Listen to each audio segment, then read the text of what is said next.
Bracing for the worst as extreme weather now heads to KZN. The US donates 45 million rand to fight HIV/AIDS. Google, the search engine, has been in our lives for 25 years. Hello, I'm Jane Dutton. Good to have you with us. This is Eyewitness News.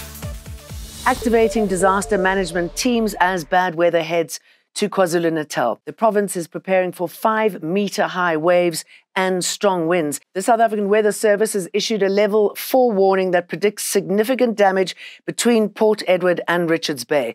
The Department of Cooperative Governance and Traditional Affairs has also warned residents in coastal towns to be prepared.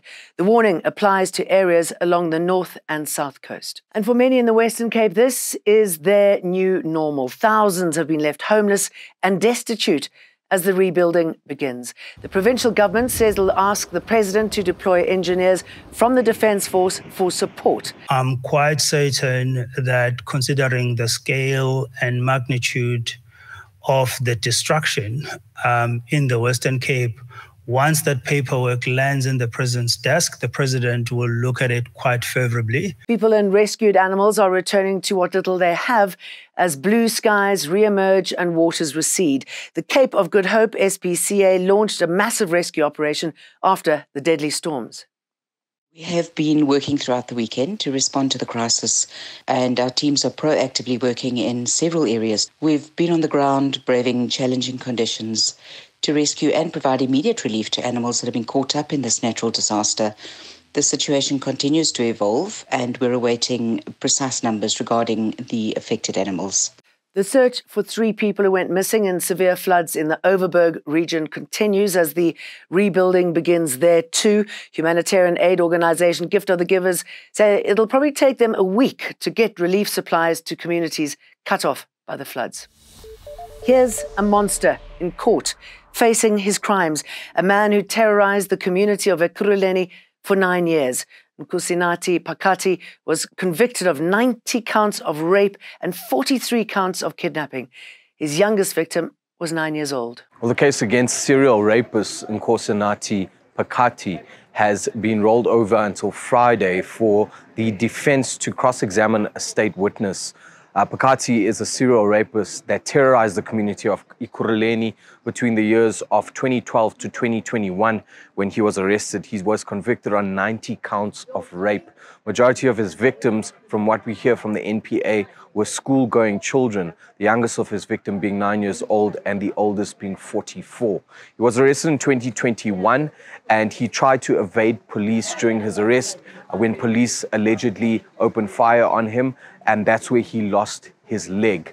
Now, the state this morning called on a witness, Colonel Kirsten Clark, from the Forensic Psychology Department within SAPS, who disputed evidence that had previously been submitted by another psychologist who stated that Phakathi had been suffering from certain mental disorders that led him to committing these heinous crimes, such as schizophrenia. The state disputed this, and the matter was rolled over to Friday, where the defense will rather cross-examine the state witness. For Eyewitness News, I'm Oren Singh reporting from the Pretoria High Court, sitting in Palm Ridge. We will also have to wait a little longer to find out what happens to Paul Mashatile's former protectors.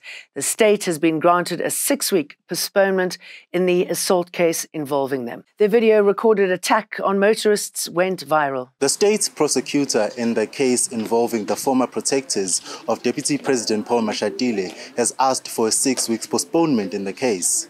The state's prosecutor, Mrs. Advocate Elise Leroux, says the state still needs more time to finalize the investigation.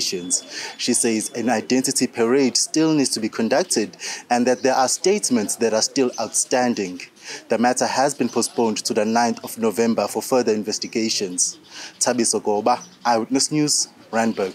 A much-needed cash injection to fight HIV/AIDS. The United States Ambassador to South Africa, Ruben Brigitte, confirms a 45 million rand commitment by the US to help South Africa develop an HIV vaccine. The US Agency for International Development is funding the research and development of the vaccine through the Medical Research Council. The commitment followed a successful grant application. The grant will go towards designing and implementing early state clinical trials. 1 out of every 5 human beings on the planet that is HIV positive is South African. And 2/3 of the people in the world that still need to be on ARTs are South African. And so the fact that we have made this $45 million commitment is an extraordinarily significant partnership. A good day for Google and a bad day for one of the most Googled. The news aggregator turns 25 years old today. It was launched to, quote, help you find answers to questions big and small. Since then, billions of people have turned to our products to do just that, to satisfy their curiosity, to start a business, to start a journey. It's hard now to imagine life without it. But not celebrating is former US President Donald Trump.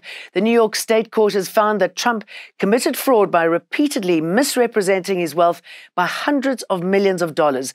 The ruling, which forms part of a civil case against him and his family businesses, says Trump defrauded banks and insurers for years. I'll see you for more again tomorrow, same time, same place. Remember to like and subscribe.